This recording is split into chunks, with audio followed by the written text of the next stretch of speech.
जो व्यक्ति समाज के पदों पर अधिष्ठित होकर के, चाहे वो अध्यक्ष हो, चाहे मंत्री हो, चाहे कोषाध्यक्ष हो, चाहे अन्य कोई पदाधिकारी हो, अगर अपने पद के अनुकूल कार्य नहीं करते हैं तो ध्यान रखिए उनके लिए भी त्रियंच जैसी गति का बंद होगा।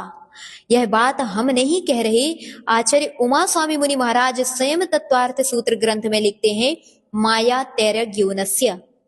त्रियंच गति का बंध किसके लिए होता है? जो जीव मायाचारी करता है। अब इस बात को पदाधिकारी स्वयं विचार करें कि समाज ने आपको पद पर क्यों बैठाया था।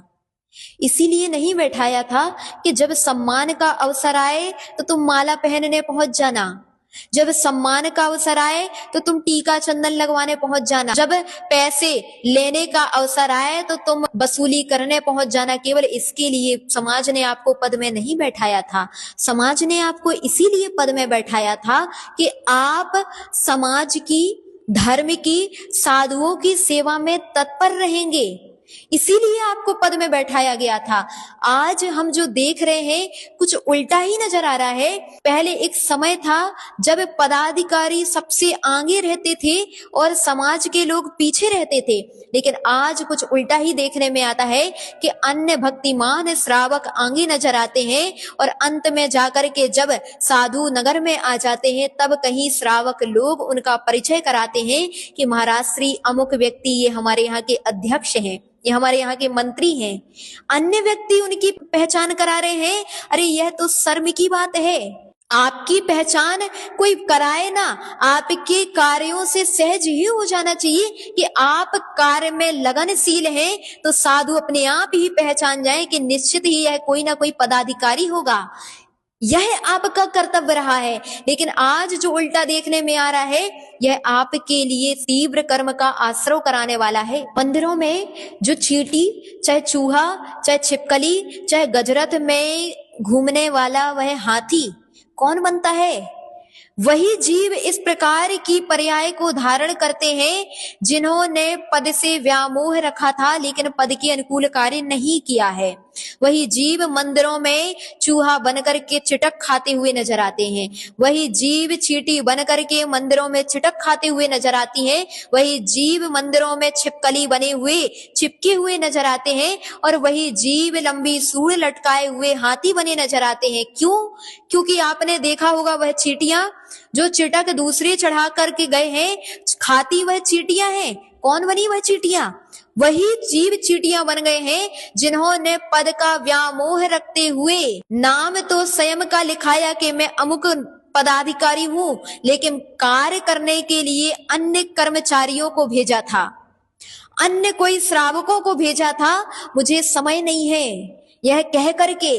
और जब साधु आकर के नगर में विराजमान हो गए तब माला और माइक पकड़ने के लिए स्वयं आगे हो जाते हैं। आज ये भी क्रियाएं हो रही हैं कि वह पदाधिकारी तभी दिखाई देते हैं जब नगर में कोई बड़ा अनुष्ठान होना होता है। पदाधिकारी तभी नजर आते हैं जब नगर में कोई बड़े साधु आ रहे होते हैं, तभी वह अपनी शकल दिखाएंगे कि अमुक व्यक्ति यहाँ आ गए हैं। ध्यान रखिए, वह अध्यक्ष है, उनका कर्तव्य बड़े और छोटे को तौलना नहीं है कि बड़े को देख करके पहुंच जाए और छोटे को शकल भी दिखाने ना जाए। अगर आप इस प्रकार की क्रिया कर रहे हैं तो आपके लिए हाथी बनना पड़ेगा, क्योंकि वह हाथी जिसके ऊपर गजरथ रखा जाता है और उसके ऊपर 3 लोक के नाथ आसीन होते हैं। पुण्य का उदय तो है उस हाथी का कि उसके ऊपर त्रिलोकी नाथ विराजमान किए गए हैं, लेकिन पाप कर्म का उदय भी है कि उसके लिए त्रियंच जैसी गति को प्राप्त करना पड़ा। ऐसी वह पदाधिकारी जो व्यक्ति इस प्रकार अभिमानवश बड़े और छोटे का भेदभाव करते हैं, बड़े और छोटे की कल्पनाएं करते हैं और अपने अभिमानवश अन्य श्रावकों को नीचा दिखाते हैं, अपने अभिमानवश केवल अपने पद की चाह रखते हैं, सम्मान चाहते हैं, वह व्यक्ति ही हाथी बन करके इस प्रकार लंबी सूंड लेकर के इधर उधर घूमते हुए नजर आते हैं। अगर आप चाहते चाहते हैं कि हम भी इस प्रकार की गति को प्राप्त करें, तो आप इस प्रकार की क्रियाएं करते रहना। अगर आप चाहते हैं कि हम ऐसी त्रियंच गति को प्राप्त ना करें, तो कभी इस प्रकार भेदभाव मत करना। इस बात के लिए तो हम सामाजिक लोगों से भी कहना चाहेंगे, आपकी गलती है कि आपने ऐसे पदाधिकारियों को चुना था। अब जब वो बन गए तो आप उनकी बुराइयां कर रहे हैं। अरे आपको जब मालूम ही था कि ये व्यक्ति ऐसे हैं, तो आपको पहले ही ऐसे लोगों को चुनना नहीं चाहिए था। क्यों चुना था? क्योंकि वह धनाढ्य थे, उनके पास पैसा अधिक था अथवा उनके रुतबा अधिक था, इसलिए आपने उनके लिए अध्यक्ष बना दिया। ऐसे व्यक्तियों को अध्यक्ष और मंत्री बनाने की आवश्यकता नहीं है जिनके पास पैसा और रुतबा हो।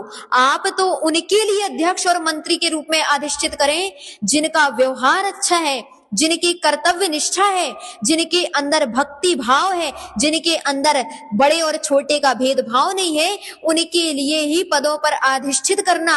और जो व्यक्ति लगन के साथ कार्य करते हैं, अरे कितने भी बड़े हों लेकिन छोटे बनकर के कार्य करते हैं, सबको एक साथ लेकर के चलते हैं, उन व्यक्तियों को पदों में बैठाना, उन व्यक्तियों को पदों में बैठाने की आवश्यकता बिल्कुल नहीं है जो धनवश से बड़े हैं। जितने भी पदाधिकारी हैं अपने पद के अनुकूल कार्य करते रहें। अगर नहीं कर पा रहे हैं तो पद से इस्तीफा दे दें और अन्य सामाजिक लोगों से यही निवेदन कर लें कि मेरी सामर्थ्य नहीं है इस पद के अनुकूल, दूसरे पदाधिकारी को चुन लें। इसलिए अंत में यही कहना चाहेंगे कि जो पदाधिकारी इस पद की गरिमा नहीं रख पा रहे हैं, अपने पद के अनुकूल कार्य नहीं कर पा रहे हैं, तो सहज मात्रा में अपने पद को इस्तीफा दे करके समाज से कह दें कि भैया मेरी सामर्थ्य नहीं है कि मैं इस पद को निर्विघ्न रूप से वहन कर पाऊं, अब मैं इस पद को छोड़ता हूं, किसी अन्य योग्य व्यक्ति को इस पद पर आसीन किया जाए